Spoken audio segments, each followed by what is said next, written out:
2017년 2월 말레이시아 쿠알라룸푸르 공항이었어요. 두 명의 여자가 한 남자에게 다가갔습니다. 그녀들은 남자의 얼굴에 무언가를 문질렀죠. 남자는 비틀거리며 도움을 요청했지만 곧 차가운 바닥에 쓰러졌습니다. 얼굴을 감싼 그의 손에서 피가 흘러내렸어요. 백두혈통의 장남 김정남. 동생 김정은이 보낸 암살자들의 손에 목숨을 잃은 그 순간 아들 김한솔은 지구 반대편에서 아버지의 부고를 들었습니다. 젊은 청년의 입술이 파르르 떨렸어요. 다음은 내 차례구나. 그는 알고 있었습니다. 자신이 살아있다는 것 자체가 삼촌 김정은에게는 위협이라는 걸요. 장남의 아들 백두혈통의 적통. 그 무겁고도 위험한 혈통 때문에 이제 전 세계가 그를 노리는 사냥터가 되어버렸습니다. 과연 이 남자에게는 어떤 사연이 있는 걸까요? 그럼 지금부터 영상 시작합니다. 시청 전 무료로도 가능한 좋아요와 구독 부탁드립니다. 영상 제작과 주인공의 사연을 알리는데 큰 힘이 됩니다. 그리고 시청하고 계신 지역을 댓글에 적어주시면 한 분 한 분 인사드리겠습니다. 2017년 2월 마카오 김한솔은 스마트폰 화면을 멍하니 바라보고 있었어요. 손이 파르르 떨리고 있었습니다. 화면에는 CNN 속보가 떠 있었죠. 김정남 말레이시아 공항에서 암살당해 한솔의 입술이 바짝 말랐어요. 아니야, 이건 가짜 뉴스일 거야. 하지만 마음 한구석에서는 알고 있었습니다. 이것이 현실이라는 걸요. 핸드폰을 쥔 손에 힘이 들어갔어요. 화면이 깨질 듯 악력을 주었지만 현실은 바뀌지 않았습니다. 한솔은 떨리는 손으로 기사를 읽기 시작했어요. 2월 13일 오전 9시 쿠알라룸푸르 국제공항. 두 명의 여성이 김정남에게 접근했습니다. 그녀들은 장난을 치는 척하며 그의 얼굴에 무언가를 문질렀죠. 김정남은 처음에는 대수롭지 않게 여겼어요. 하지만 곧 이상함을 느꼈습니다. 얼굴이 화끈거리고 눈이 따갑고 숨쉬기가 힘들어졌죠. 그는 비틀거리며 공항 안내 데스크로 갔어요. 도와주세요. 누군가 제 얼굴에 액체를 뿌렸어요. 공항 직원들이 급히 구급차를 불렀지만 이미 늦었습니다. VX 신경작용제. 화학무기 금지 협약으로 금지된 맹독성 물질이었어요. 단 몇 밀리그램만으로도 사람을 죽일 수 있는 독극물이었죠. 김정남은 병원으로 이송되는 구급차 안에서 숨을 거두었습니다. 불과 15분 만이었어요. 한솔은 기사를 읽으며 눈물을 흘렸습니다. 아버지의 마지막 순간이 눈에 선했어요. 공항 바닥에서 고통스러워 하시던 모습, 도움을 청하시던 모습, 그리고 결국 쓰러지시던 모습이요. 22살 청년에게는 너무나 잔인한 현실이었죠. 한솔은 소파에 주저앉았어요. 온몸에서 힘이 빠져나갔습니다. 머릿속이 하얘지면서 아무 생각도 들지 않았죠. 얼마나 그렇게 있었을까요? 창밖이 어두워지고 있었어요. 한솔은 천천히 고개를 들었습니다. 거실 벽에 걸린 가족 사진이 눈에 들어왔어요. 아버지, 어머니, 여동생, 그리고 자신. 5해 전 마카오에서 찍은 사진이었죠. 그때는 평범한 가족처럼 보였습니다. 하지만 그건 착각이었어요. 이 가족은 처음부터 평범할 수 없었으니까요. 한솔은 천천히 일어나 창문으로 다가갔습니다. 마카오의 화려한 야경이 눈에 들어왔어요. 카지노의 네온사인, 높은 빌딩들, 붐비는 거리. 모든 게 평화로워 보였지만 한솔의 세계는 이미 무너지고 있었습니다. 아버지는 평생을 도망자로 살았어요. 북한 최고 권력자 김정일의 장남으로 태어났지만 그 지위는 축복이 아니라 저주였죠. 한솔은 어릴 적 아버지와 나눴던 대화를 떠올렸습니다. 한솔아, 너는 평범하게 살아야 한다. 권력 같은 건 바라지 마라. 아버지의 목소리가 귓가에 맴돌았어요. 왜요, 아빠? 우리는 특별한 가문이잖아요. 어린 한솔이 순진하게 물었던 기억이 났습니다. 아버지는 쓸쓸하게 웃으셨죠. 특별하다는 건 축복이 아니란다. 때로는 가장 큰 불행이지. 그때는 무슨 말인지 이해하지 못했어요. 하지만 이제는 알 것 같았습니다. 2001년 아버지는 가짜 여권으로 일본 디즈니랜드에 가려다 적발되었어요. 도미니카 공화국 여권을 사용했다가 일본 공항에서 붙잡힌 거였죠. 그 사건은 전 세계 뉴스가 되었습니다. 북한 권력자의 아들이 가짜 여권으로 디즈니랜드에 가려 했다는 게 사람들에게는 우스꽝스럽게 보였을 거예요. 하지만 한솔은 알고 있었습니다. 아버지는 그저 아이들에게 디즈니랜드를 보여주고 싶었던 거예요. 평범한 아버지처럼 자식들과 함께 즐거운 시간을 보내고 싶었던 거였죠. 하지만 그 작은 소원조차 이룰 수 없는 게 아버지의 운명이었습니다. 그 사건 이후 김정일의 총애를 잃었고 후계자 자리에서 완전히 밀려났어요. 대신 셋째 아들 김정은이 후계자로 지명되었죠. 하지만 동생 김정은에게 아버지는 여전히 위협이었습니다. 왜냐고요? 중국 정부 때문이었어요. 중국은 김정은을 완전히 신뢰하지 않았습니다. 언제든 김정은을 제거하고 김정남을 대안으로 내세울 수 있었죠. 김정남은 중국의 우호적이었고 개혁과 개방을 지지했으니까요. 김정은에게 형은 살아있는 플랜 B였던 거예요. 더욱 위험했던 건 아버지가 한국 국정원, 미국 CIA와 접촉하고 있었다는 사실이었습니다. 한솔도 그 사실을 어렴풋이 알고 있었어요. 가끔 아버지 방에 낯선 사람들이 찾아왔고 아버지는 그들과 오랜 시간 대화를 나누셨죠. 한솔아, 아빠는 옳은 일을 하고 있단다. 언젠가 너도 이해하게 될 거야. 아버지는 그렇게 말씀하셨어요. 아버지는 북한 내부 정보를 서방 정보기관에 제공하고 있었던 겁니다. 독재 체제를 무너뜨리고 북한 주민들을 해방시키고 싶었던 거예요. 하지만 그것이 아버지를 더욱 위험하게 만들었죠. 김정은에게 형은 이제 단순한 위협이 아니었습니다. 제거해야 할 배신자였어요. 결국 김정은은 결단을 내렸습니다. 형을 암살하기로요. 한솔은 주먹을 꽉 쥐었습니다. 분노가 치밀어 올랐어요. 어떻게 형제가 형제를 죽일 수 있단 말인가. 하지만 동시에 두려움도 밀려왔습니다. 아버지를 죽인 김정은이 다음으로 노릴 사람은 누구일까요? 바로 자신이었어요. 한솔은 거울 속 자신의 얼굴을 보았습니다. 아버지를 닮은 그 얼굴. 김정일의 피를 이어받은 그 얼굴.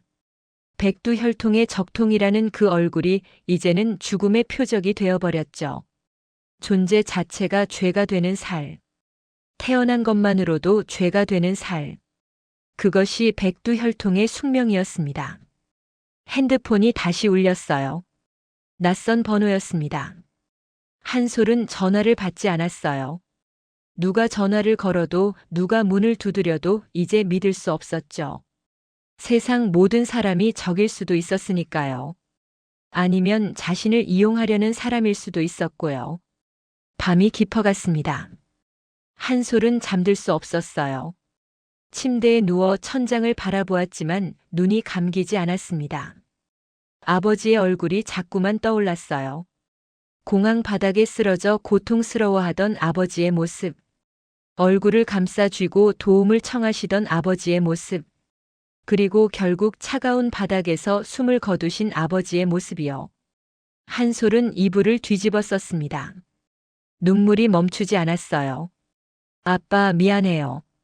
제가 지켜드리지 못해서. 하지만 지금은 슬퍼할 시간이 없었습니다. 아버지의 죽음은 끝이 아니라 시작이었으니까요. 다음 타겟은 자신이라는 걸 한솔은 너무나 잘 알고 있었어요. 창밖에서 이상한 소리가 들렸습니다. 한솔은 벌떡 일어나 커튼을 살짝 걷었어요. 건너편 건물 옥상에 누군가 서 있는 것 같았습니다. 어둠 속이라 정확히 보이지 않았지만 분명 누군가 이쪽을 보고 있었죠. 한솔의 심장이 빠르게 뛰기 시작했어요. 그들이 벌써 온 건가? 한솔은 재빨리 커튼을 닫았습니다. 그리고 침대 밑에 숨겨둔 가방을 꺼냈어요. 여권, 현금, 최소한의 옷가지가 들어 있었습니다. 언제든 도망칠 준비를 해둔 가방이었죠. 한솔은 가방을 침대 옆에 두고 다시 누웠어요. 하지만 눈을 감을 수 없었습니다. 귀를 쫑긋 세우고 밖의 소리에 집중했죠. 복도에서 발소리가 들리면 심장이 멎는 듯 했고 누군가 문 앞을 지나가면 온몸이 긴장했습니다. 이렇게 살아야 하는구나. 한솔은 쓸쓸하게 생각했어요. 아버지처럼 평생을 도망치고 숨고 두려워하며 살아야 하는구나. 밖에서 새벽이 밝아오고 있었습니다. 하지만 한솔에게 새벽은 희망이 아니었어요. 또 다른 위협이 시작되는 시간일 뿐이었죠. 아버지가 돌아가신 지 사흘째 되는 날이었어요. 한솔은 여전히 마카오의 집에 혼자 있었습니다. 어머니와 여동생은 며칠 전 급히 다른 곳으로 피신했죠. 천리마 민방위라는 단체에서 보낸 사람들이 그들을 안전한 곳으로 데려갔어요. 한솔만 남겨진 채였습니다. 아버지의 장례식조차 참석할 수 없었어요. 말레이시아 정부는 시신을 북한에 보내지 않았고 한국 정부도 개입을 꺼렸죠. 결국 아버지는 낯선 땅에서 쓸쓸히 화장되었습니다. 한솔은 집 안작은 제단에 아버지 사진을 놓고 촛불을 켰어요. 검은색 양복을 입고 무릎을 꿇었습니다. 아버지 사진 속 김정남은 부드럽게 웃고 계셨어요. 한솔은 그 미소를 바라보며 눈물을 흘렸죠. 아버지, 왜 이렇게 되었어요? 왜 우리 가족은 이렇게 살아야 하는 거예요? 대답은 없었습니다. 촛불만 조용히 흔들리고 있을 뿐이었죠. 한솔은 절을 올렸어요. 한 번, 두 번, 세 번. 이마가 바닥에 닿을 때마다 눈물이 떨어졌습니다.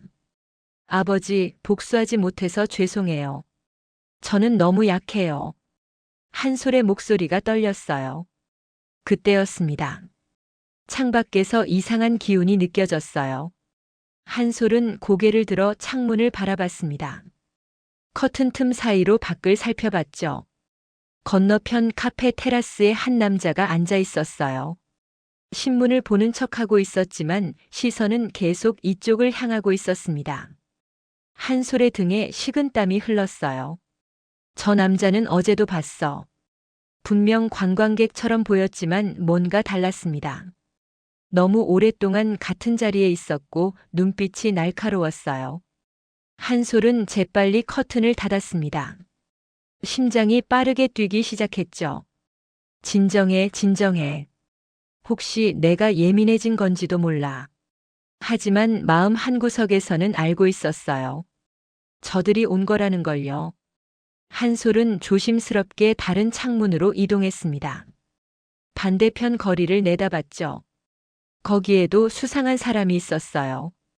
검은 선글라스를 낀 남자가 담배를 피우며 건물 입구를 주시하고 있었습니다. 한솔의 얼굴이 하얗게 질렸어요. 포위당했구나. 북한 보위부에서 파견한 요원들이었습니다. 아버지를 제거한 다음 순서는 당연히 자신이었죠. 김정은에게 한솔은 살아있는 가시와 같았어요. 왜냐고요?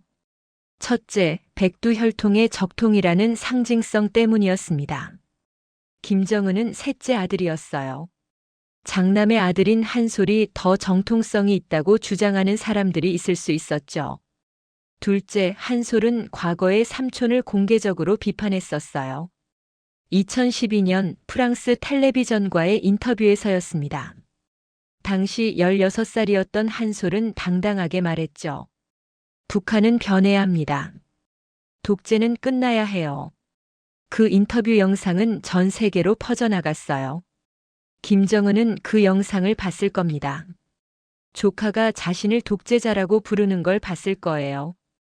그 순간부터 한솔은 제거 대상이 되었을지도 몰랐죠. 한솔은 뒤로 물러나 벽에 등을 기댔습니다. 숨을 크게 들이쉬었어요. 진정해야 했습니다. 패닉에 빠지면 실수하게 되고 실수는 죽음을 의미했죠. 가방을 챙겨야 해. 한솔은 침실로 달려가 미리 준비해둔 가방을 집어들었어요. 여권, 현금, 옷 몇 벌, 그리고 아버지 사진 한 장. 더 이상 챙길 게 없었습니다. 어차피 이 집의 모든 것은 이제 의미가 없었으니까요. 그때 초인종이 울렸습니다.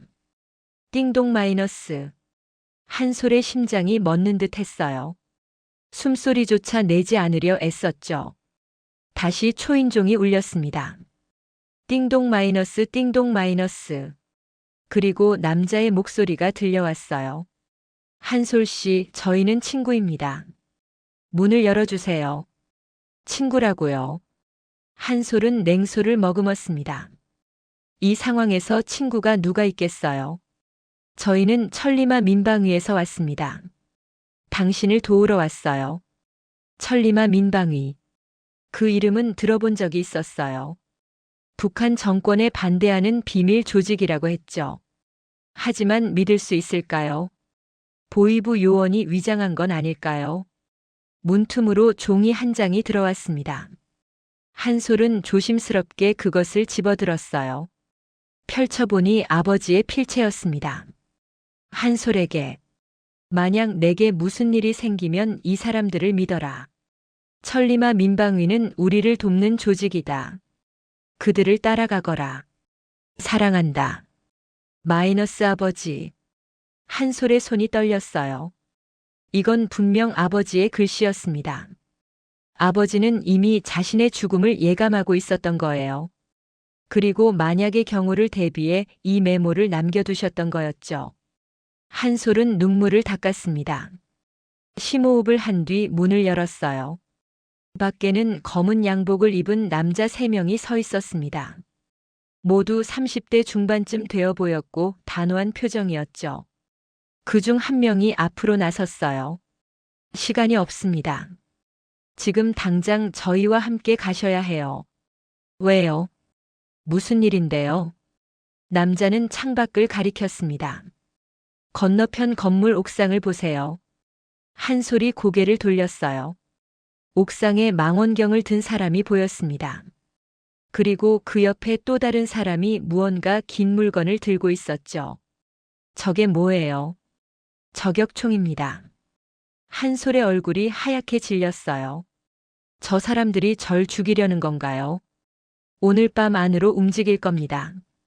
어쩌면 지금 당장이라도요. 한솔은 더 이상 망설이지 않았습니다. 가방을 들고 남자들을 따라 나섰어요. 알았어요. 가죠. 4명은 뒷문으로 빠져나갔습니다. 좁은 골목길을 빠르게 걸었죠. 한솔은 뒤를 돌아보고 싶었지만 참았어요. 뒤를 보는 순간 발이 느려질 것 같았으니까요. 골목 끝에 검은색 승합차 한 대가 기다리고 있었습니다. 문이 열려 있었고 운전석에는 또 다른 요원이 앉아 있었죠. 빨리 타세요. 한솔이 차에 올라타자마자 차는 빠르게 출발했어요. 타이어가 끽 하는 소리를 내며 골목을 빠져나갔습니다. 한솔은 뒤를 돌아봤어요. 자신이 살던 건물에서 여러 명의 사람들이 뛰어나오는 게 보였습니다. 그들은 차를 쫓아 달렸지만 이미 거리가 벌어진 뒤였죠. 한 발 늦었군요. 앞 좌석의 남자가 안도의 한숨을 쉬었습니다. 한솔은 창밖을 바라보았어요. 마카오의 불빛들이 빠르게 스쳐 지나갔습니다. 네온사인, 카지노, 호텔, 사람들. 모든 게 빠르게 멀어지고 있었어요. 이제 자신은 정말로 도망자가 된 거였습니다. 아버지처럼 평생을 숨어 살아야 하는 운명이 된 거예요. 당신들은 정확히 누구죠? 한솔이 조심스럽게 물었습니다. 천리마 민방위입니다. 자유조선이라고도 불리죠. 남자의 목소리는 차분했어요. 우리는 북한 정권에 반대하는 사람들의 모임입니다. 탈북자, 인권운동가, 그리고 북한의 변화를 원하는 사람들이죠. 그런데 왜 저를 도와주는 거예요? 남자는 잠시 침묵했습니다. 백미러로 한솔을 바라보며 천천히 입을 열었어요. 당신은 상징입니다. 상징이요. 백두혈통의 적통이자 김정은에게 맞설 수 있는 유일한 존재예요. 한솔은 씁쓸하게 웃었습니다. 결국 저도 이용당하는 거네요. 이용이 아닙니다. 협력이에요. 남자의 말에 한솔은 고개를 저었어요. 똑같은 말이잖아요. 차 안에 침묵이 흘렀습니다. 한솔은 창밖을 바라보며 생각했어요. 자신을 죽이려는 삼촌, 자신을 보호하며 이용하려는 이 사람들. 결국 모두가 자신을 도구로 보고 있었던 거예요. 그 누구도 자신을 한 명의 인간으로 보지 않았습니다. 차는 밤새 달렸어요. 마카오를 벗어나 중국 국경을 향해 가고 있었습니다. 한솔은 뒷좌석에서 몸을 웅크렸어요. 피곤했지만 잠들 수 없었습니다.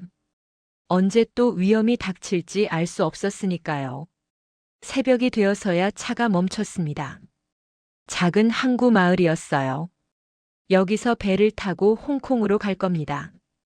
남자가 말했습니다. 한솔은 차에서 내렸어요. 차가운 바닷바람이 얼굴을 때렸습니다.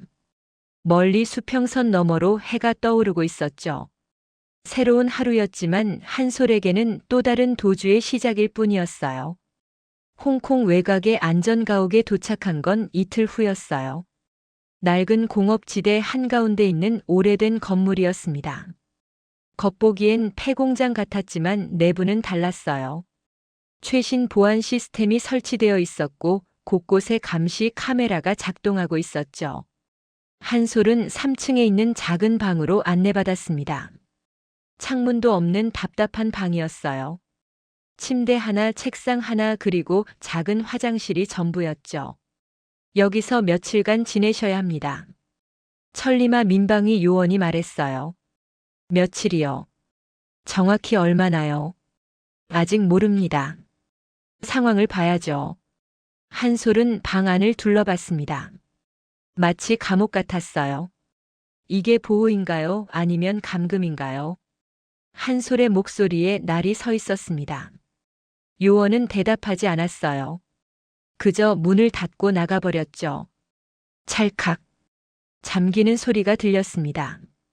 한솔은 침대에 주저앉았어요. 온몸에서 힘이 빠져나갔습니다. 이게 내 인생인가? 22살 청년이 누려야 할 삶은 이런 게 아니었어요.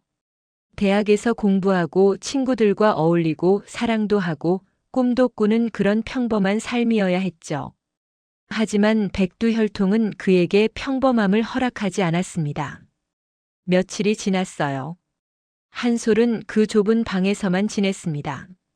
하루 3번 식사가 배달되었고 그것이 유일한 외부와의 접촉이었죠. 요원들은 말이 없었어요. 한솔이 뭘 물어도 대답하지 않았습니다. 그저 식사를 내려놓고 가버릴 뿐이었죠. 한솔은 미칠 것 같았어요. 시간이 어떻게 흘러가는지도 모르겠고 여기가 어디인지도 정확히 몰랐습니다. 창문이 없어서 밤인지 낮인지도 구분이 안 됐죠. 일주일쯤 지났을 때 드디어 방문이 열렸어요. 중년의 남자가 들어왔습니다. 40대 후반쯤 되어 보였고 날카로운 눈빛을 가진 사람이었죠. 한솔 씨, 처음 뵙겠습니다. 저는 이 조직의 책임자입니다. 남자는 한솔 맞은편 의자에 앉았어요. 노트북을 펼쳐 보여주었습니다. 상황을 설명하겠습니다. 화면에는 여러 장의 사진들이 떠올랐어요. 모두 낯선 남자들의 얼굴이었습니다. 이 사람들이 누구죠? 한솔이 물었습니다. 모두 북한 보위부에서 파견한 요원들입니다. 현재 당신을 추적하고 있는 사람들이죠. 한솔은 화면을 자세히 들여다봤어요. 얼마나 되는데요? 최소 15명입니다. 15명이나요? 남자는 고개를 끄덕였어요. 마카오에 5명, 홍콩에 6명, 싱가포르에 2명, 대만에 2명. 그들은 당신이 어디로 움직이든 쫓아올 겁니다.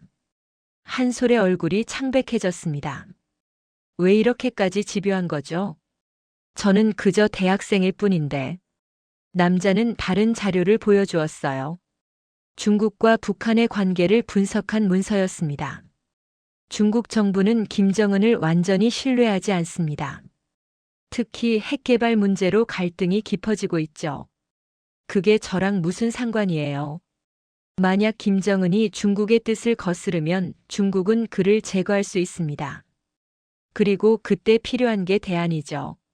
남자는 화면을 한솔 쪽으로 돌렸어요. 바로 당신입니다. 당신은 김정은의 백업 파일이에요. 한솔은 한숨을 내쉬었습니다.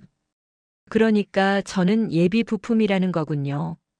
김정은이 고장나면 끼워 넣을. 비유가 정확하네요. 남자가 씁쓸하게 웃었어요. 그래서 김정은은 당신을 제거하려는 겁니다. 당신이 살아있는 한 그의 권력은 불안정하니까요. 한솔은 고개를 숙였습니다. 저는 그런 거 원하지 않아요. 권력도 정치도 아무것도요. 알고 있습니다. 그런데 왜 절 여기 가둬놓은 거예요? 보호하기 위해서입니다. 보호요. 이건 감금이잖아요. 남자의 표정이 굳어졌어요. 한솔 씨 상황을 이해하셔야 합니다. 그 밖에는 당신을 죽이려는 사람들이 있어요. 우리는 당신의 생명을 지키려는 겁니다. 그러면서 저를 이용하려는 거죠. 한솔의 목소리가 높아졌어요. 당신들도 결국 저를 도구로 보고 있잖아요. 북한 정권을 무너뜨리기 위한 상징으로요. 남자는 침묵했습니다. 그 침묵이 모든 걸 인정하는 것 같았죠. 한솔은 벽을 보며 말했어요. 아버지도 이랬을까요? 평생 누군가의 도구로 살았을까요? 당신 아버지는 용감한 분이었습니다. 남자가 조용히 말했어요. 북한 체제의 부조리를 알면서도 침묵하지 않으셨죠. 서방 언론과 인터뷰하고 개혁을 주장하셨어요. 그래서 죽임을 당하셨죠. 한솔의 목소리가 떨렸습니다. 공항 바닥에서 독극물에 중독되어 고통스럽게 돌아가셨어요. 그게 용기의 대가인가요? 남자는 대답하지 못했어요. 한솔은 일어섰습니다. 저는 아버지처럼 살고 싶지 않아요. 정치적 상징으로 누군가의 도구로 살다가 비참하게 죽고 싶지 않다고요. 그럼 어떻게 하시겠습니까? 모르겠어요. 하지만 이렇게는 안 돼요. 남자는 한숨을 쉬며 노트북을 닫았어요. 천천히 생각해 보세요. 우리는 당신의 적이 아닙니다. 그리고는 방을 나갔습니다. 다시 혼자 남겨진 한솔은 침대에 들어 누웠어요. 천장을 바라보며 눈물을 흘렸습니다. 어머니와 여동생이 보고 싶었어요. 그들은 지금 어디 있을까요? 안전한 곳에 있을까요? 한솔은 그들에게 연락조차 할 수 없었습니다. 연락하는 순간 위치가 노출될 수 있었으니까요. 며칠이 또 지났어요. 한솔은 점점 무기력해져 갔습니다. 하루 종일 침대에 누워 지냈고 식사도 제대로 하지 않았죠. 요원들이 걱정스러운 눈빛으로 바라봤지만 한솔은 신경 쓰지 않았어요. 그러던 어느 날 밤이었습니다. 건물 밖에서 총소리가 들렸어요. 땅, 땅땅. 한솔은 벌떡 일어났습니다. 심장이 빠르게 뛰기 시작했죠. 경보음이 울려 퍼졌어요. B2-마이너스 복도에서 발소리가 들렸습니다.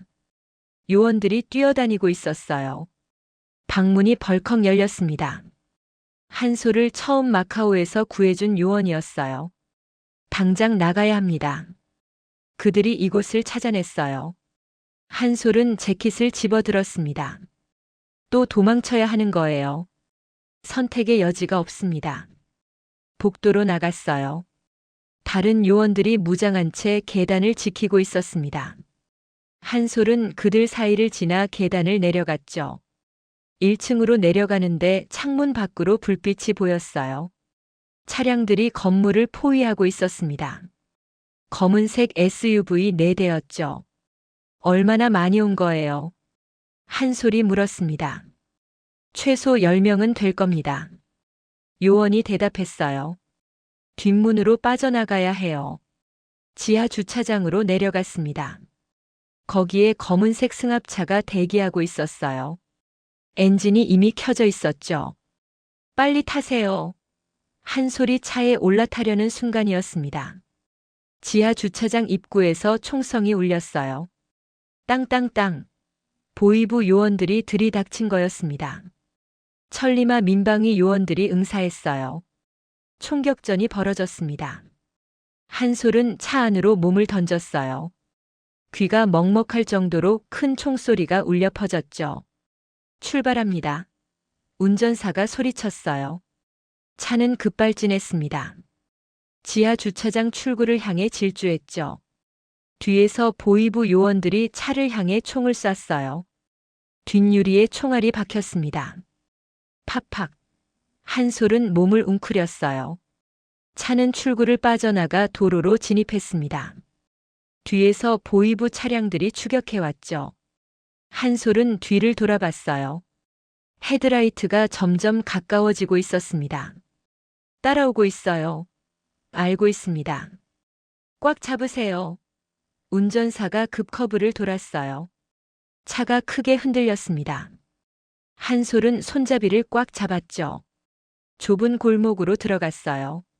추격 차량도 따라 들어왔습니다. 하지만 천리마 민방위 운전사는 홍콩 골목을 잘 알고 있었어요. 이리저리 복잡한 길을 질주했죠. 결국 추격 차량과의 거리가 벌어지기 시작했습니다. 10분쯤 달렸을까요? 운전사가 말했어요. 따돌린 것 같습니다. 한솔은 뒤를 확인했어요. 헤드라이트가 보이지 않았습니다. 차는 홍콩 외곽을 벗어나 고속도로로 진입했어요. 어디로 가는 거예요? 한솔이 물었습니다. 공항입니다. 당신을 대만으로 보낼 겁니다. 대만이요. 거기서 다시 유럽행 비행기를 탈 겁니다. 더 이상 아시아에 있으면 위험해요. 한솔은 창밖을 바라보았습니다. 홍콩의 야경이 스쳐 지나갔어요. 또다시 떠나는 거였습니다. 정처 없이 끝없이 도망치는 살. 한솔은 눈을 감았어요. 아버지의 얼굴이 떠올랐습니다. 아버지도 이렇게 평생을 도망쳤을까요? 이렇게 숨막히는 삶을 살았을까요? 한솔의 눈에서 눈물이 흘러내렸습니다. 대만 타오 위안 공항에 도착한 건 이른 새벽이었어요. 아직 해가 뜨기 전이었습니다. 한솔은 선글라스와 검은 모자로 얼굴을 가린 채 입국장을 통과했어요. 천리마 민방위 요원 4명이 사방에서 그를 호위하고 있었죠. 마치 대통령 경호하듯 빈틈없는 대형이었습니다. 공항 대합실로 이동했어요. 다음 비행기는 6시간 뒤였습니다. 그때까지 공항에서 대기해야 했죠. 한솔은 구석 좌석에 앉았어요. 요원들은 주변에 흩어져 경계를 섰습니다. 한솔은 주변을 살폈습니다. 평범한 여행객들이 오가고 있었어요. 가족 단위 여행객, 비즈니스맨, 배낭 여행객들. 모두 자유롭게 여행을 즐기는 사람들이었죠. 한솔은 그들이 부러웠어요. 저렇게 평범하게 아무 걱정 없이 여행할 수 있다는 게. 요원 한 명이 다가와 커피를 건넸습니다. 조금만 더 참으세요. 곧 유럽으로 갈 겁니다. 거기는 더 안전할 거예요. 한솔은 커피를 받아들었지만 마시지 않았어요. 이제는 누가 준 것도 함부로 마실 수 없었습니다. 독이 들어있을지도 모르니까요. 아버지도 이랬을까요? 평생 의심하며 살았을까요? 한솔은 커피잔을 내려놓았습니다. 문득 깨달았어요. 자신은 인간이 아니라 물건이 되어버렸다는 걸요. 북한 보위부에게는 제거해야 할 표적. 천리마 민방위에게는 보호해야 할 자산. 중국 정부에게는 김정은 대신 쓸 수 있는 예비카드. 미국 CIA에게는 북한 정보를 얻을 수 있는 통로. 모두가 자신을 필요로 했지만 아무도 자신을 한 명의 인간으로 보지 않았어요. 한솔은 손바닥을 펼쳐보았습니다. 이 손으로 뭘 할 수 있을까요? 꿈을 이룰 수 있을까요? 사랑하는 사람과 손을 잡을 수 있을까요? 아니면 평생 이렇게 도망만 치다 끝날까요?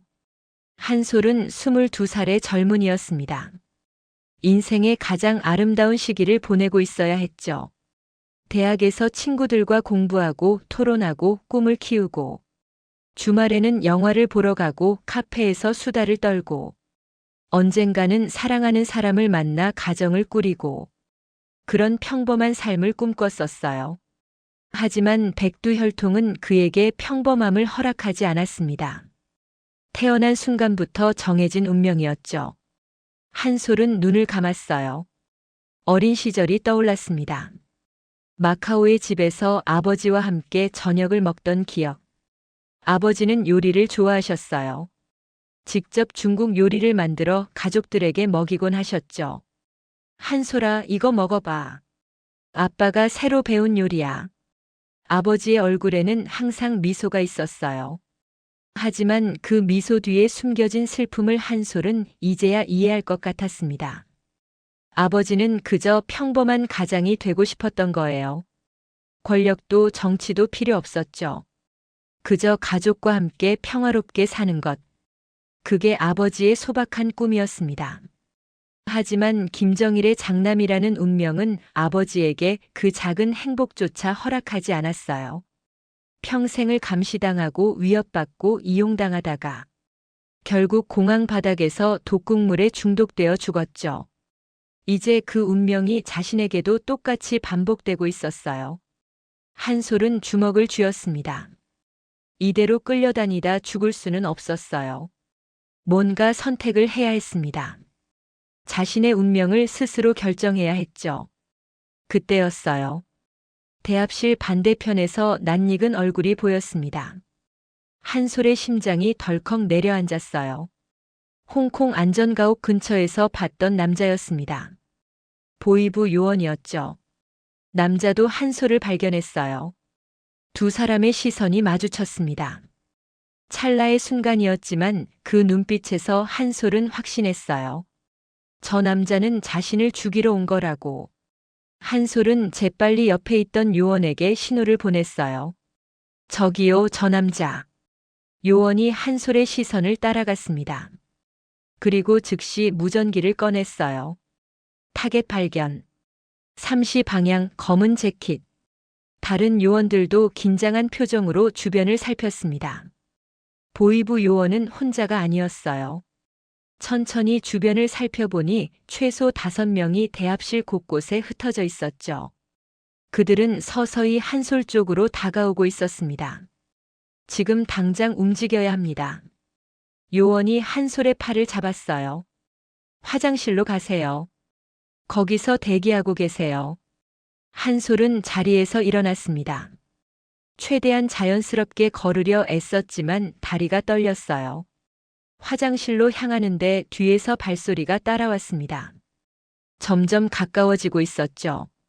한솔은 걸음을 빨리 했어요. 심장이 터질 듯 뛰었습니다. 화장실 문이 보였어요. 거의 다 왔습니다. 하지만 그 순간 누군가 한솔의 어깨를 붙잡았어요. 한솔은 뒤를 돌아봤습니다. 보이부 요원이 차가운 눈빛으로 자신을 보고 있었죠. 40대 중반쯤 되어 보이는 남자였어요. 평양 사투리가 섞인 목소리로 말했습니다. 한솔 동무 오랜만이요. 한솔은 뒤로 물러났습니다. 저를 아세요? 당연하지. 어릴 때부터 봐왔으니까. 남자가 한 걸음 다가왔어요. 평양으로 함께 갑시다. 장군님께서 기다리고 계시오. 한솔은 고개를 저었습니다. 저는 안 가요. 선택의 여지가 없어. 남자의 손이 재킷 안으로 들어갔어요. 뭔가를 꺼내려는 것 같았습니다. 바로 그때였어요. 천리마 민방위 요원들이 달려왔습니다. 그를 놔. 순식간에 몸싸움이 벌어졌어요. 남자는 한솔을 놓지 않으려 했지만 요원 2명이 그를 제압했습니다. 한솔은 그 틈을 타서 화장실 안으로 뛰어들어갔어요. 문을 잠그고 칸막이 안으로 숨었습니다. 밖에서 고함 소리와 격투 소리가 들렸어요. 땅, 총소리였습니다. 한솔은 두 손으로 귀를 막았어요. 온몸이 떨렸죠. 몇 분이 지났을까요? 밖이 조용해졌습니다. 한솔은 조심스럽게 칸막이 문을 열었어요. 화장실 문이 열리고 천리마 민방위 요원이 들어왔습니다. 괜찮으세요? 한솔은 고개를 끄덕였어요. 저 사람들은요. 제압했습니다. 하지만 더 있을 수 있어요. 지금 당장 이동해야 합니다. 한솔은 요원을 따라 화장실 밖으로 나왔어요. 대합실은 혼란스러웠습니다. 여행객들이 겁에 질려 웅크리고 있었고 공항 보안 요원들이 뛰어다니고 있었죠. 한솔은 요원들에 둘러싸인 채 비상구로 향했어요. 공항 뒤편으로 빠져나갔습니다. 거기에 검은색 승합차가 대기하고 있었어요. 타세요. 한솔이 차에 올라타자마자 차는 출발했습니다. 공항을 벗어나 도로로 진입했죠. 한솔은 뒤를 돌아봤어요. 공항이 점점 멀어지고 있었습니다. 어디로 가는 거예요? 한솔이 물었습니다. 전용기 경납고입니다. 거기서 바로 유럽으로 갈 겁니다. 한솔은 창밖을 바라보았어요. 대만의 거리가 빠르게 스쳐 지나갔습니다. 또다시 도망치는 거였어요. 끝없는 도주였죠. 한솔은 눈을 감았습니다. 자신은 거대한 체스판 위에 놓인 말에 불과했어요. 누가 자신을 움직일지 어디로 갈지조차 스스로 결정할 수 없었습니다. 하지만 한 가지는 확실했어요. 더 이상 이렇게 살 수는 없다는 것. 유럽에 도착하면 결단을 내려야 했습니다. 자신의 운명을 스스로 결정해야 했죠. 전용기 경납고에 도착한 건 해질 무렵이었어요. 대만 외곽의 작은 비행장이었습니다. 민간 비행기들이 몇 대 서 있었고 그중 하나가 한솔을 기다리고 있었죠. 소형 제트기였어요. 천리마 민방위가 준비한 특별기였습니다.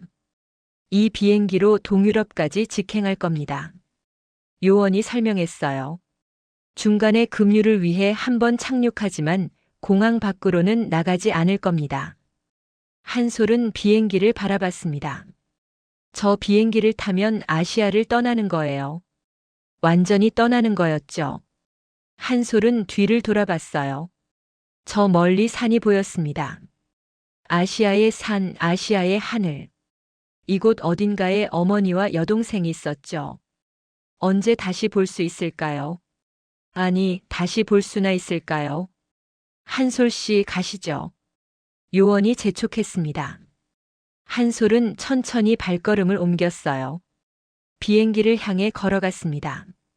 계단이 내려와 있었고 조종사가 손을 흔들었죠. 거의 다 왔어요. 이제 몇 걸음만 더 가면 비행기에 탈 수 있었습니다. 바로 그때였어요. 경납고 입구에서 엔진 소리가 들렸습니다. 차량들이 빠르게 들어오고 있었어요. 검은색 SUV 세대였습니다. 한솔의 얼굴이 하얗게 질렸어요. 또 그들인가요? 요원들이 즉시 총을 꺼내 들었습니다. 한솔 씨, 지금 당장 비행기에 타세요. 한솔은 뛰기 시작했습니다. 계단을 향해 전력으로 달렸죠. 뒤에서 차 문이 열리는 소리가 들렸어요. 그리고 고함 소리. 저놈을 잡아. 총소리가 울렸습니다. 땅, 땅땅. 천리마 민방위 요원들이 응사했어요. 경납고 안이 총성으로 가득 찼습니다.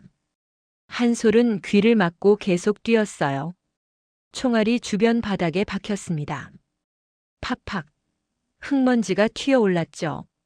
한솔은 비명을 지르며 몸을 낮췄어요. 계단이 눈앞에 있었습니다. 거의 다 왔어요. 한 걸음, 두 걸음, 세 걸음. 계단에 발을 디뎠습니다.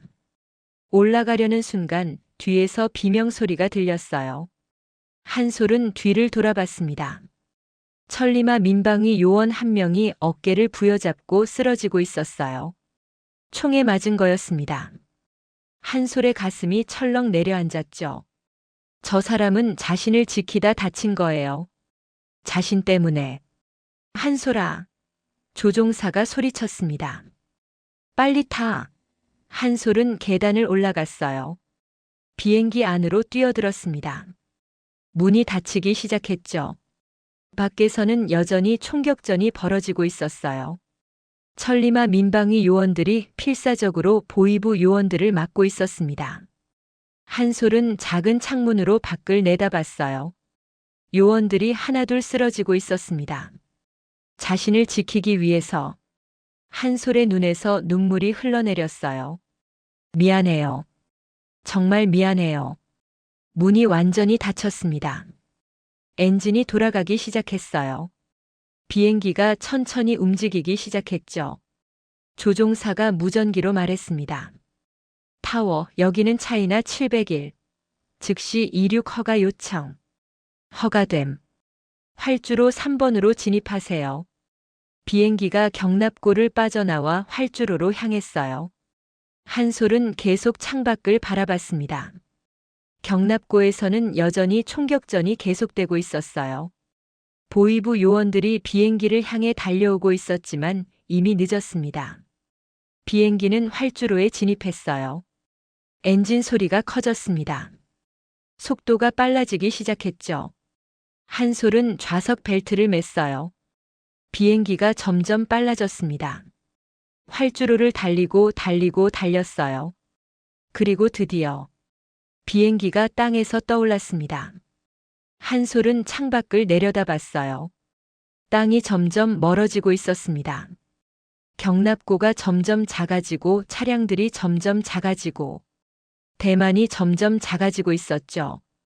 한솔은 눈을 감았습니다. 온몸에 힘이 빠졌어요. 겨우 살아남았습니다.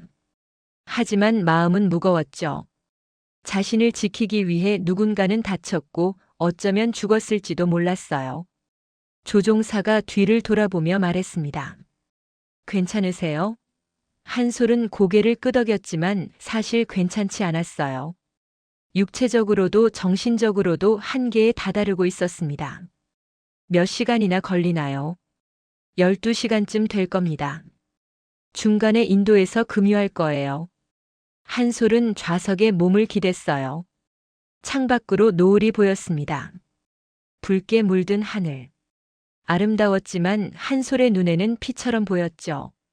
자신 때문에 흘린 피. 한솔은 주먹을 쥐었습니다.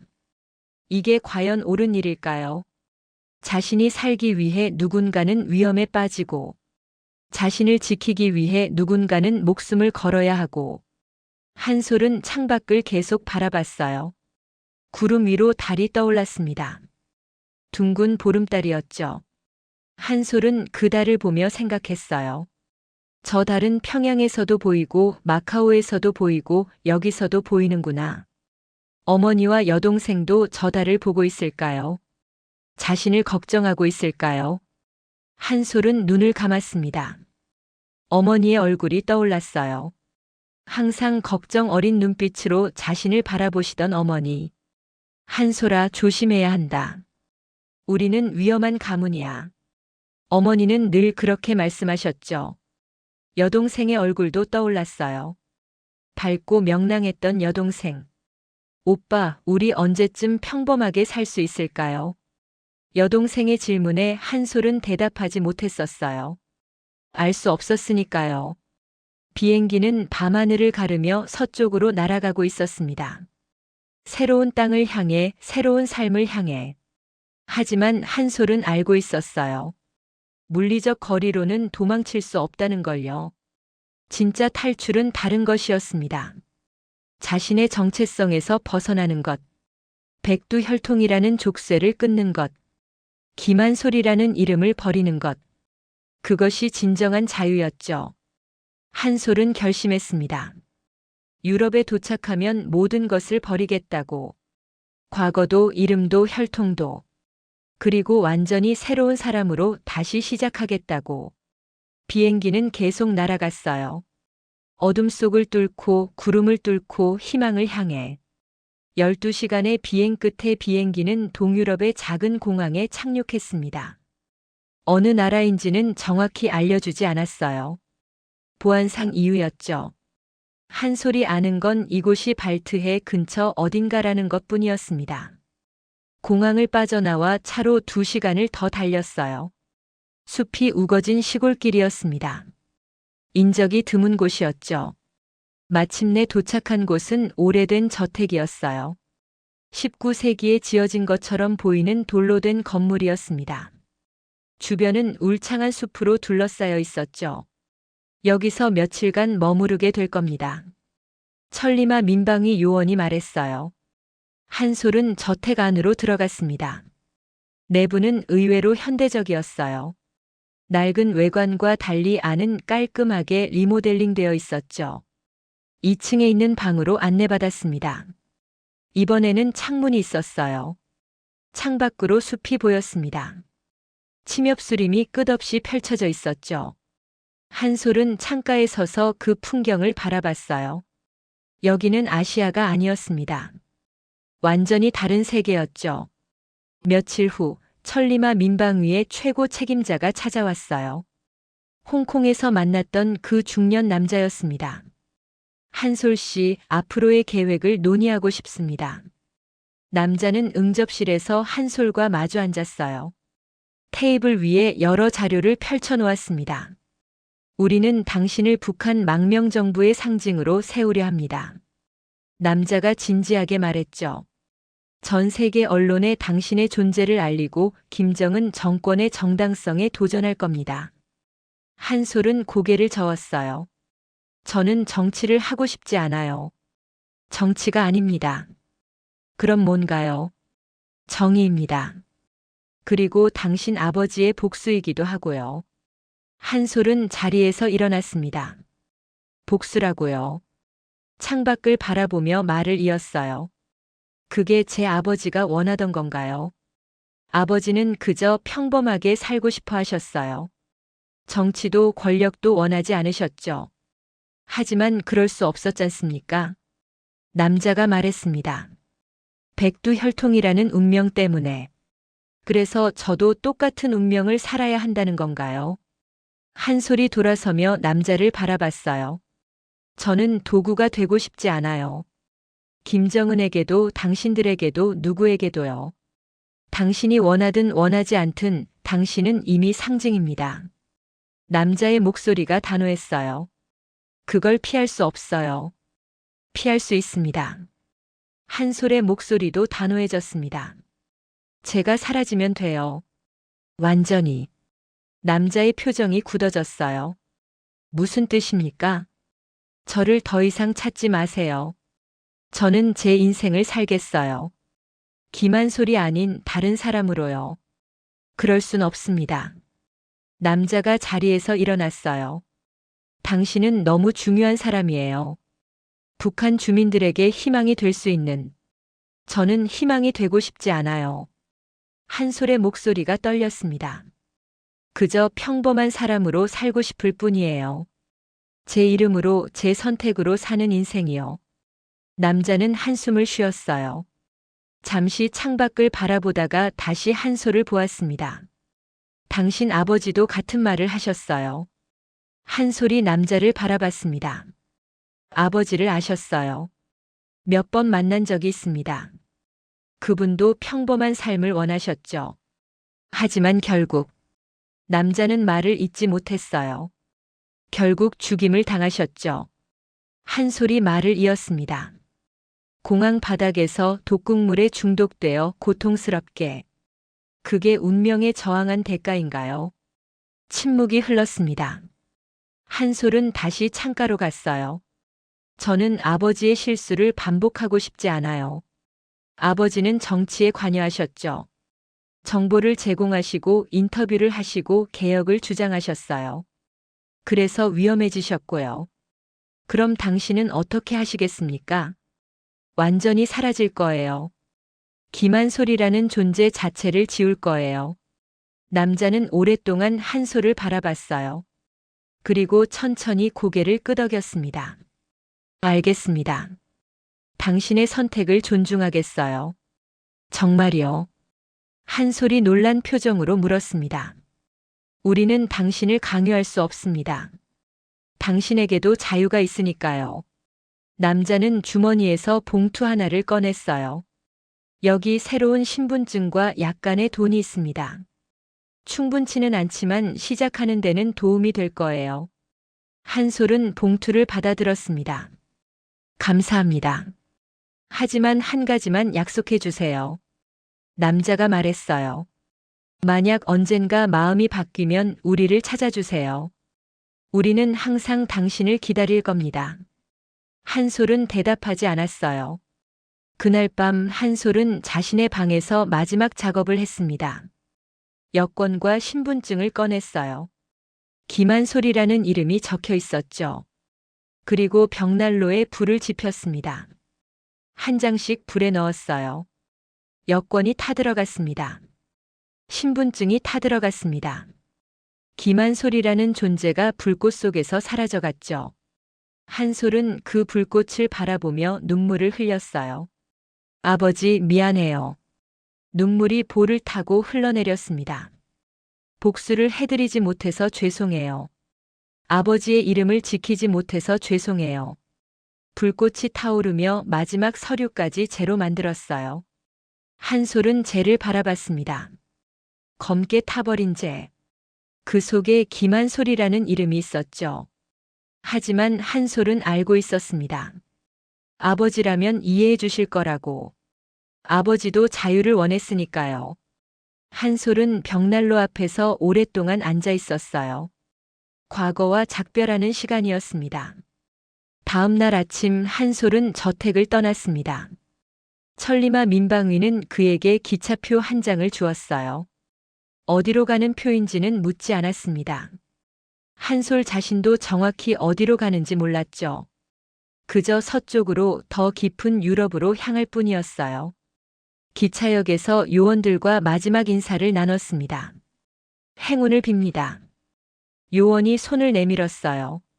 한솔은 그 손을 잡았습니다. 도와주셔서 감사했어요. 당신도 조심하세요. 여전히 그들은 당신을 찾을 겁니다. 알고 있어요. 한솔은 기차에 올랐어요. 창밖으로 요원들이 보였습니다. 그들은 손을 흔들었죠. 한솔도 손을 흔들었어요. 기차가 출발했습니다. 천천히 역을 빠져나갔어요. 한솔은 창밖을 바라봤습니다. 낯선 풍경이 펼쳐졌어요. 유럽의 들판, 작은 마을, 오래된 교회. 모든 게 새로웠습니다. 한솔은 새로운 이름을 생각했어요. 한스. 독일어로 흔한 이름이었죠. 요한의 애칭이기도 했고요. 이제부터 자신은 한스였습니다. 김한솔은 그 기차 안에서 죽었고 한스가 태어났어요. 기차는 계속 달렸습니다. 숲을 지나고 강을 건너고 산을 넘어갔어요. 한스는 창밖을 바라보며 미소 지었습니다. 무섭기도 했지만 동시에 자유로웠어요. 이제 자신의 운명은 자신이 결정할 수 있었으니까요. 백두혈통도 정치적 상징도 복수의 도구도 아닌 그저 한 명의 인간으로 살아갈 수 있었죠. 해가 지고 있었어요. 노을이 들판을 붉게 물들였습니다. 한스는 그 노을을 바라보며 생각했어요. 새로운 날이 오고 있다고. 자신만의 삶이 시작되고 있다고. 기차는 밤을 향해 달려가고 있었습니다. 그리고 한스도 새로운 미래를 향해 나아가고 있었어요. 기차는 사흘을 달렸습니다.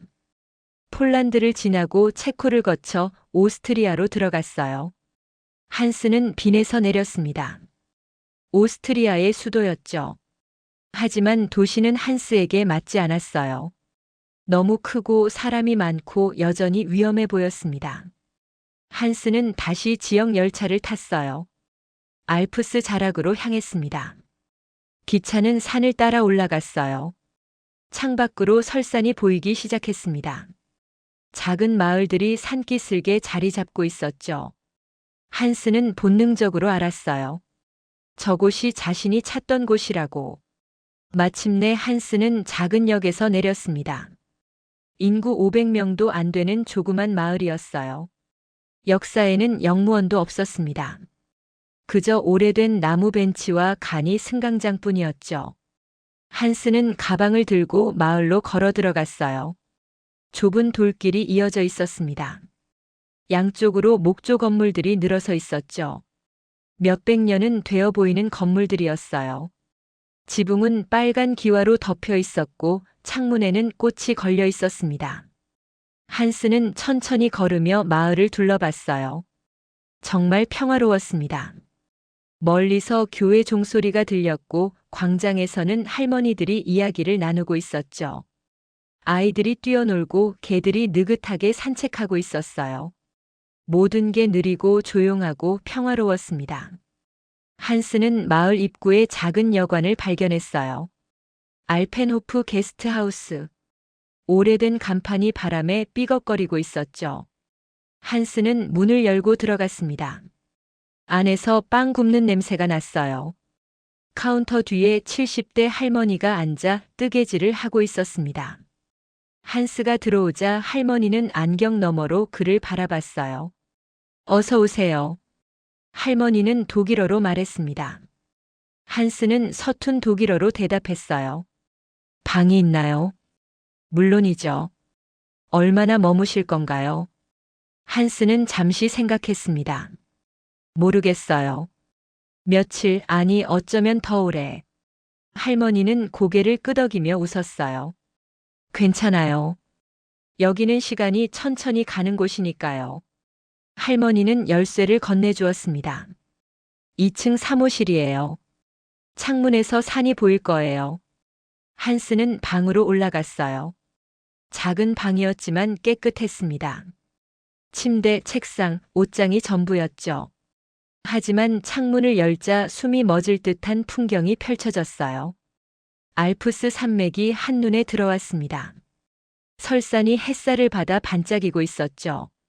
한스는 깊게 숨을 들이쉬었어요. 차가운 산 공기가 폐를 채웠습니다. 여기는 마카오도 홍콩도 대만도 아니었어요. 누구도 자신을 찾지 않는, 누구도 자신을 아는 사람이 없는 곳. 진정한 자유가 있는 곳이었죠. 며칠 후 한스는 일자리를 찾기 시작했습니다. 돈이 많지 않았기 때문에 일을 해야 했어요. 마을 광장에 게시판이 있었습니다. 거기에 여러 공고가 붙어 있었죠. 한스는 하나하나 읽어 내려갔어요. 그러다 한 장의 전단지를 발견했습니다. 목장 일손 구함. 경험 무관. 숙식 제공 가능. 한스는 전단지에 적힌 주소를 찾아갔어요. 마을 외곽에 있는 농장이었습니다. 넓은 초원에 소들이 풀을 뜯고 있었죠. 농장 입구에서 한 할아버지가 나무를 다듬고 있었어요. 60대 중반쯤 되어 보였습니다. 한스가 다가가자 할아버지는 일손을 멈추고 그를 바라봤어요. 무슨 일이신가요? 일자리를 찾아왔습니다. 목장 일손 구한다고 들었어요. 할아버지는 한스를 위아래로 훑어봤습니다. 소 키워본 적 있어요? 없습니다. 농사는요? 그것도 없어요. 할아버지는 빙그레 웃었어요. 그럼 뭘 할 줄 아는데요? 한스는 잠시 생각했습니다. 사실 자신이 뭘 할 줄 아는지 몰랐어요. 평생 공부만 했고 도망만 다녔죠. 배우겠습니다. 열심히 하겠어요. 할아버지는 한스의 눈을 들여다봤습니다. 뭔가를 찾는 듯한 눈빛이었죠. 그리고 고개를 끄덕였어요. 좋아요. 힘든 일인데 견딜 수 있겠어요. 할 수 있습니다. 내일 아침 5시에 나오세요. 그렇게 한스의 새로운 삶이 시작되었습니다. 첫날은 정말 힘들었어요. 아침 5시에 일어나는 것부터 쉽지 않았죠. 농장에 도착하니 할아버지가 이미 일을 시작하고 있었습니다. 자, 따라와 보세요. 할아버지는 외양간으로 한스를 데려갔어요. 소들이 줄지어 서 있었습니다. 20마리쯤 되어 보였죠. 먼저 여물을 줘야 해요. 할아버지는 건초를 집어 소 앞에 놓는 법을 보여주었습니다. 한스는 따라했어요. 건초가 생각보다 무거웠습니다. 팔이 금방 아파왔죠. 하지만 한스는 계속했어요. 1마리, 2마리, 3마리. 20마리의 소에게 모두 여물을 주었습니다. 그 다음은 외양간 청소였어요. 소똥을 치우고 바닥을 씻고 새짚을 깔아야 했죠. 한스는 처음에는 냄새 때문에 숨쉬기가 힘들었어요. 하지만 점점 익숙해졌습니다. 오후에는 우유를 짰어요. 할아버지가 시범을 보여주었습니다. 이렇게 부드럽게 짜는 거예요.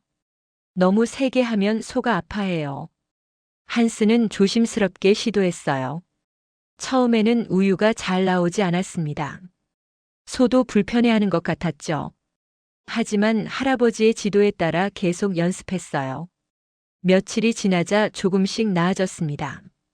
일주일 후 한스는 어느 정도 일에 익숙해졌어요. 여전히 힘들었지만 견딜만 했습니다. 무엇보다 소들에게 정이 들기 시작했죠. 할아버지는 각 소마다 이름을 붙여 불렀어요. 베티, 로지, 클라라, 막스. 한스도 그 이름들을 외웠습니다. 각각의 소마다 성격이 달랐어요. 베티는 온순하고 순했습니다. 우유를 짤 때도 조용히 서 있었죠. 로지는 좀 까칠했어요. 기분이 안 좋으면 꼬리로 한스를 때리곤 했습니다. 클라라는 겁이 많았어요. 갑작스러운 소리에 깜짝깜짝 놀랐죠. 막스는 호기심이 많았습니다. 한스가 일할 때면 항상 다가와 코를 벌름거리며 구경했어요. 한스는 그들과 친해졌습니다. 아침마다 소들을 쓰다듬으며 인사를 건넸죠. 좋은 아침, 베티. 잘 잤어요. 소는 큰 눈으로 한스를 바라보며 코를 벌름거렸어요. 이상하게도 마음이 편안해졌습니다. 소들은 한스가 누구인지 어디서 왔는지 묻지 않았어요. 그저 매일 여물을 주고 따뜻하게 대해주는 사람으로만 봤죠. 그게 한스에게는 큰 위로였습니다. 저녁이면 할아버지와 함께 농장 집에서 저녁을 먹었어요. 할아버지의 아내인 할머니가 음식을 만들어 주셨습니다. 소박한 음식들이었어요. 감자 수프, 호밀빵, 치즈, 소시지. 한스는 그 음식들이 세상 어떤 진수성찬보다 맛있다고 느꼈습니다. 할아버지가 물었어요. 한스, 고향이 그립지 않아요? 한스는 잠시 침묵했습니다. 고향이라는 게 있었나 싶어요. 저는 평생 떠돌아다녔거든요. 할아버지는 고개를 끄덕였죠. 그럼 이곳이 고향이 되면 되지. 계속 있어요. 한스는 미소 지었습니다. 그러고 싶네요. 계절이 바뀌었어요. 여름이 지나고 가을이 왔습니다. 알프스의 가을은 황금빛이었죠. 나무들이 노랗고 빨갛게 물들었고 공기가 더욱 맑아졌습니다. 밤에는 별이 쏟아질 듯 밝았어요. 한스는 밤마다 들판에 누워 별을 바라보았습니다. 평양의 화려한 불빛도 권력의 암투도 생명의 위협도 이곳에는 없었어요. 그저 별과 바람 그리고 소들의 울음소리만 있을 뿐이었죠. 한스는 깨달았습니다. 이게 바로 아버지가 원했던 삶이라는 걸요. 평범하고 고요하고 자유로운 삶. 한스는 별을 보며 속삭였어요. 아버지, 저 이렇게 살고 있어요. 아버지가 꿈꾸던 삶을요. 바람이 불어왔습니다. 마치 아버지의 대답처럼 느껴졌죠. 한스는 눈을 감았어요. 그리고 처음으로 평화를 느꼈습니다. 2년이 흘렀습니다. 한스는 여전히 그 작은 마을에서 살고 있었어요. 이제는 농장 할아버지의 오른팔이 되어 있었죠. 소 키우는 일뿐만 아니라 농장 경영까지 돕고 있었습니다. 할아버지는 한스를 아들처럼 대했어요. 할머니도 한스를 친손자처럼 아꼈죠. 저녁 식탁에서 할아버지가 말했습니다. 한스, 이제 자네가 농장을 물려받아야 할 것 같아. 한스는 놀라 고개를 들었어요. 저한테요. 우리한테는 자식이 없어. 농장을 이어받을 사람이 필요하지. 하지만 저는 한스는 말을 잇지 못했습니다. 자격이 없다는 말을 하려다 멈췄죠. 할머니가 부드럽게 말했어요. 자네는 충분히 자격이 있어. 이 농장을 누구보다 사랑하잖아. 한스의 눈시울이 붉어졌습니다. 감사합니다. 마을 사람들도 한스를 좋아했어요. 과묵하지만 성실하고 언제나 예의 바른 젊은이라고 평가했죠. 누구도 그가 북한 최고 권력자의 조카라는 걸 몰랐습니다. 그저 어디선가 온 이방인 한스일 뿐이었어요. 어느 가을 오후였습니다. 한스는 들판에서 소들과 함께 있었어요. 갓 태어난 송아지 한 마리가 비틀거리며 걸음마를 배우고 있었죠. 한스는 그 송아지를 조심스럽게 쓰다듬었습니다. 작고 따뜻한 생명이었어요. 송아지는 큰 눈으로 한스를 바라보며 코를 킁킁거렸습니다. 한스는 미소 지었어요. 넌 자유롭구나. 권력도 혈통도 정치도 모르지. 송아지는 그저 고개를 갸웃거렸죠. 한스는 송아지를 안아 올렸습니다. 따뜻한 체온이 느껴졌어요. 생명의 온기였습니다. 너는 그냥 살면 돼. 아무 걱정 없이. 송아지는 한스의 품에서 편안하게 눈을 감았어요. 한스는 그 모습을 바라보며 생각했습니다. 자신도 이제는 그렇게 살고 있다고. 저녁 무렵 농장 할아버지가 다가왔어요. 한스, 잠깐 이야기 좀 할까요? 두 사람은 나란히 울타리에 기대어 섰습니다. 해가 알프스 너머로 지고 있었죠. 할아버지가 입을 열었어요. 사실 나도 옛날에는 다른 삶을 살았어요. 한스가 할아버지를 바라봤습니다. 젊었을 때 빈에서 사업을 했지. 꽤 성공했었어요. 돈도 많이 벌었고 유명하기도 했지. 그런데 왜 여기서 농사를 지으세요? 할아버지는 멀리 산을 바라보며 말했죠. 돈을 벌수록 마음이 공허해지더군. 무언가 중요한 걸 잃어버린 것 같았어요. 사람들은 날 좋아하는 게 아니라 내 돈을 좋아했고 내 친구들도 진짜 친구가 아니었어요. 그래서요. 그래서 다 버리고 이곳에 왔지. 처음에는 모두가 미쳤다고 했어요. 하지만 할아버지는 한스를 바라봤어요. 여기서 소를 키우며 사는 게 훨씬 행복해요. 진짜 삶을 살게 된 거죠. 한스는 고개를 끄덕였습니다. 저도 그래요. 여기가 좋아요. 할아버지가 한스의 어깨를 두드렸어요. 자네한테도 뭔가 사연이 있겠지. 하지만 묻지 않을게. 중요한 건 과거가 아니라 지금이니까. 감사합니다. 그냥 한 가지만 기억해요. 자네는 여기 있을 자격이 충분해. 어떤 과거를 가졌든 말이야. 한스의 눈시울이 붉어졌습니다. 처음으로 누군가가 자신을 있는 그대로 받아들여 준다는 느낌을 받았어요. 과거를 묻지 않고 혈통을 따지지 않고 이름을 캐묻지 않고 그저 지금의 한스를 보고 인정해주는 사람이었죠. 밤이 되었습니다. 한스는 마을 여관 자기 방으로 돌아왔어요. 2년 동안 살았던 이 작은 방이 이제는 집처럼 느껴졌습니다. 창문을 열고 밤 공기를 들이마셨죠. 멀리서 교회 종소리가 들려왔어요. 9번의 종소리. 밤 9시였습니다. 한스는 서랍에서 오래된 사진 한 장을 꺼냈어요. 아버지와 함께 찍은 사진이었습니다. 자신이 10살 때 찍은 사진이었죠. 아버지는 밝게 웃고 계셨고 어린 한솔은 아버지 품에 안겨 있었습니다. 한스는 사진을 쓰다듬었어요. 아버지, 저 이제 괜찮아요. 눈물이 볼을 타고 흘러내렸습니다. 더 이상 도망치지 않아도 돼요. 복수하지 못해서 미안하지만 대신 아버지가 원하던 삶을 살고 있어요. 한스는 사진을 가슴에 안았습니다. 평범하고 자유롭고 평화로운 삶을요. 눈물이 계속 흘렀지만 슬픈 눈물은 아니었어요. 해방의 눈물이었죠. 감사의 눈물이었습니다. 한스는 사진을 다시 서랍에 넣었어요. 그리고 창밖을 바라보았습니다. 달이 떠올라 알프스를 비추고 있었어요. 은빛 설산은 마치 다른 세상 같았죠. 한스는 생각했습니다. 자신은 이제 기만솔이 아니에요. 백두혈통의 후예도 권력의 희생양도 정치적 상징도 아니었죠. 그저 소를 키우는 청년 한스일 뿐이었습니다. 알프스 자락 작은 마을에서 평범하게 사는 농부. 그리고 그것으로 충분했어요.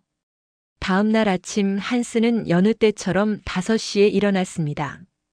농장으로 향하는 길, 이슬 맺힌 풀밭을 걸으며 한스는 코를 흥얼거렸어요. 오랜만에 부르는 노래였죠. 어떤 노래인지는 기억나지 않았지만 어릴 적 어머니가 불러주시던 자장가 같았습니다. 농장에 도착하니 소들이 반겼어요. 베티가 고개를 들어 한스를 바라보았습니다. 한스는 베티의 목을 쓰다듬었어요. 좋은 아침, 베티. 오늘도 좋은 하루 보내자. 소는 따뜻한 눈빛으로 한스를 보았죠. 한스는 여물을 주며 생각했어요. 이 순간이 바로 행복이라고. 화려하지도 웅장하지도 않지만 진짜 행복이라고요. 해가 떠올랐습니다. 알프스를 비추는 아침 햇살이 눈부셨어요. 한스는 햇살을 받으며 미소 지었습니다. 비록 고향 땅을 밟을 수 없고 아버지의 원수를 갚을 수 없고 가족들과 함께할 수 없지만 한스는 생전 처음으로 진정한 자유를 느끼고 있었어요. 누군가의 아들이 아닌, 누군가의 조카가 아닌, 권력의 도구가 아닌 그저 평범한 농부로서의 삶. 그것이 한스가 선택한 삶이었고 그것으로 충분했습니다. 들판 저 멀리서 교회 종소리가 울려 퍼졌어요. 한스는 고개를 들어 하늘을 바라보았습니다. 파란 하늘, 흰 구름 그리고 자유. 한스는 오늘도 묵묵히 소를 키우며 권력이 앗아간 인간의 존엄을 비로소 되찾아가고 있습니다. 어쩌면 이것이 진짜 승리였는지도 몰라요. 권력을 되찾는 것도 복수를 하는 것도 아닌 자신의 삶을 스스로 선택하고 평범한 행복을 누리는 것. 그것이 백두혈통의 저주를 끊는 유일한 방법이었습니다. 한스는 송아지에게 여물을 주며 속삭였어요. 너처럼 자유롭게 나도 이렇게 살 거야. 송아지는 여물을 먹으며 꼬리를 흔들었습니다. 한스는 웃었어요. 그리고 일을 계속했습니다. 오늘도 내일도 모레도 평범하고 평화롭고 자유로운 하루하루를